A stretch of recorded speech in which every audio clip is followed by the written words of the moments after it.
একই রাতে করিমগঞ্জে দুটি মর্মান্তিক সড়ক দুর্ঘটনা।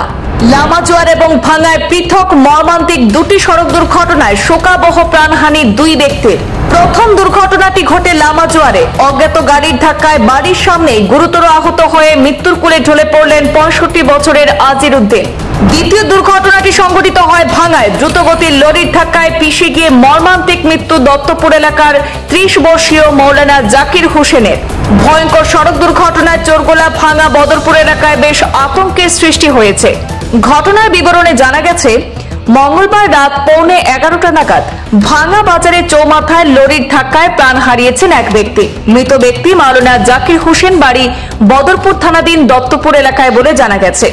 মৃত মৌলানা জাকির হোসেন স্কুটি নিয়ে আত্মীয়ের বাসা থেকে বাড়ি ফেরার পথে ভাঙ্গা থেকে মকই ভাঙ্গা অভিমুখে যাচ্ছিলেন। পেছন দিক থেকে আসা একটি TR01 AN 1795 নম্বরের একটি লরি দ্রুত গতিতে এসে জাকিরের স্কুটিকে ধাক্কা মেরে পালিয়ে যায়। ঘটনাস্থলে থাকা স্থানীয়রা সঙ্গে সঙ্গে বদরপুর থানায় খবর দিলে বদরপুর পুলিশ লরিটিকে মালুয়াতে আটক করেন।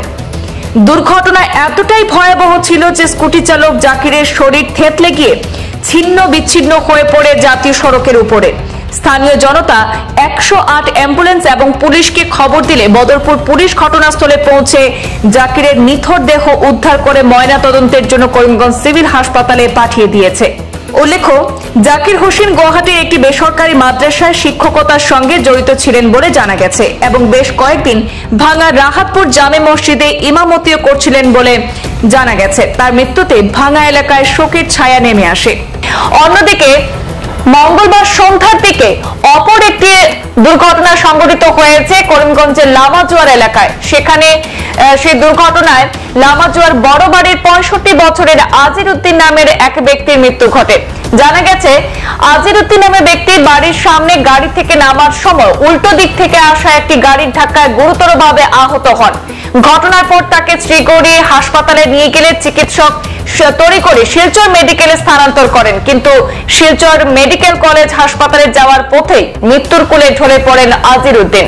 তার পরিবারের স্ত্রী, 2 ছেলে এবং 2 মেয়ে রয়েছে বলে জানা যায়। দুর্ঘটনার সময় কোনো লোকজন আশেপাশে না থাকায় সেই গাড়িটিকে শনাক্ত করা যায়নি। মঙ্গলবার রাতে দুর্ঘটনায় মৃত্যু হয় দুজনেরই মরদেহ করিমগঞ্জ সিভিল হাসপাতালে মর্গে রাখা হয়েছে। আজ বুধবার দুজনের মরদেহের ময়নাতদন্ত শেষে মৃতদেহ তাদের পরিবারের কাছে সমঝে দেওয়া হবে বলে জানা যায়। ভাঙ্গা পয়েন্টত এটা ট্রাকে মানে আমার একজন লোকাল মানুষ স্কুটি এটাত মানে সংঘর্ষ মানে একদম ডাইরেক্টলি মারি তাত পেলাই থৈ গৈছে। Spot death. আমি সন্মুখতে আছিলো। আমি ইয়ার ওচৰত একদম ওচৰতে আমি চাই আছিলো কি ঘটনা হৈছে। তাৎক্ষণিক আমি চেষ্টা কৰিছিলো তেওঁক হস্পিটেলত লৈ যোৱাৰ কাৰণে, কিন্তু সঙ্গে সঙ্গে মানে স্পট ডেথ তেওঁ মানে এনেকুৱা। ট্ৰাকখন এতিয়া আমাৰ SI ছাৰ আছে, আমাৰ দিবাকৰ গগৈ ছাৰ, তেওঁক আমি তাৎক্ষণিক ফোন কৰিছো। ফোন কৰি তাক মানে ৰিপৰ্টটো দিছো। তেওঁ বদৰপুৰৰ আমাৰ বদৰপুৰ SI ছাৰক ফোন কৰি তেওঁ ট্ৰাকখন মালুৱাৰ এইফালে মানে ঢুকাইছে। হৈছে আমাৰ এইটো ৰোডত 2টা স্পট ডেথ।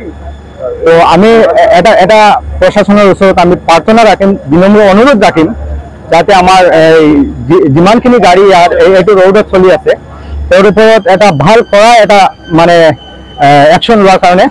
যেনেদৰে মানে ট্ৰাকবিলাক নৰ্মেল প্ৰাইভেট গাড়ীবিলাক চলি থাকে, ডেইলি নন ষ্টপ এক্সিডেণ্ট হৈ থাকিব এনেকুৱা চলি থাকিলে। কাৰণ বৰ্তমান ৰাস্তাবিলাক ভাল হৈছে, কিন্তু মানুহৰ কি হৈছে নাজানো, কিন্তু মানুহে যেনেদৰে গাড়ী চলায় ডেইলি ডেথ হ'ব এনেকুৱা। জাকিৰ হোসেন এনেকুৱা আমি পাইছো।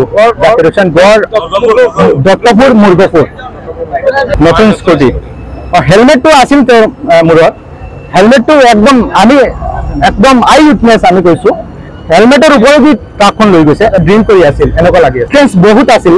তেওঁ ট্ৰাকৰ পৰা মানে বহুত ডিষ্টেঞ্চত আছিল, কিন্তু ৰং চাইডত আহি কিনে ট্ৰাকখনে তেওঁক মাৰি দিলে, মাৰিছে। মানে 16 চকাৰ এখন ট্ৰাক আছিল, এখন পাঞ্জাব বডি আই থিংক। সংবাদ এই পর্যন্তই। ফিরছি পরবর্তী অন্যান্য আপডেট নিয়ে, সাথে থাকুন। ধন্যবাদ।